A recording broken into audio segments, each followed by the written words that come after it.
Today Beat Saber released an update with changes to multiplayer, they added a few new modifiers, and they changed the UI yet again with new menu music. There were some other various tweaks and fixes according to the patch notes, but I'm not sure exactly what those entail. But we do know that mods are broken, and you shouldn't complain about it because they're working very hard to fix them. So stop it. Multiplayer has a new results screen where you're standing on a podium with all the other different players who are in the game, and it also awards you different badges depending on who performed in certain categories. And I was going to say perform well in certain categories, but they actually have negative badges. For example, least good cuts and like worst precision. Man, that's pretty harsh. It feels bad. Now you can also see other players' custom colors, and this includes their walls, which is really cool. So when you're looking off to the sides, you can see what colors sabers and blocks they're using, as well as their walls will be different colors. Modifiers are probably the biggest change in this update. The modifier page is massive now.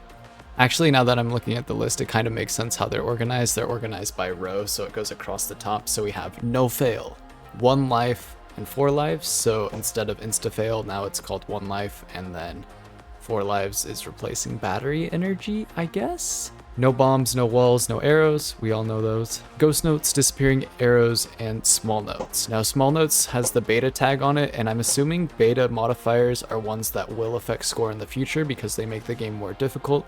But in order to test them out and make sure they're not over or underweighted or that they work correctly, they have just put beta on it so that people can try them out and give them feedback. Small notes is interesting because it reduces the notes by 50%, but it doesn't reduce the hitbox by 50%. Someone in chat told me that it's slightly bigger hitboxes than Pro Mode, but the note size visually is 50% of what it normally is. Now, Pro Mode makes the hitboxes smaller and more accurate to the note model because normally the hitboxes are a lot larger than what you're actually seeing the notes as, which makes them easier to hit and makes the game more playable and feel a lot better. So Pro Mode makes everything just a bit harder. Strict angles, from what I know, means that of the... Oh, wait. I have an example. So if you're going to hit a down arrow and you hit it directly down like this, that's fine. But normally you can cheese the angle by doing diagonal slices like this, as almost to being able to like slice it completely horizontally. But with stricter angles, you have to keep that perfect cut, or at least it's more strict than before. It's not necessarily saying that you can't do a slightly diagonal cut on a down note or a side note going slightly up like this, or however you like to cheese your angles. But it just makes it more strict and harder to play. And again, both Pro Mode and strict angles are in beta, and strict angles actually forces Pro Mode. Zen Mode, which is, I believe, just light show, it just removes notes, walls, and bombs so that there's no level and you just look at the lights.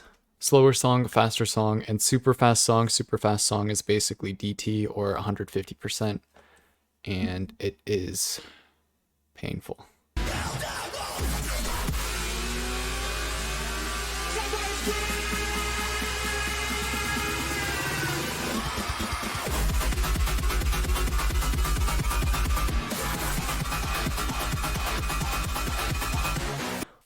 Also, the E makes a sparking noise now. Endlessly. And that's it. Don't ask why it's dark outside or why I didn't set up my lighting again. Here. That's it. That's the video. I'll upload some super fast song gameplay later.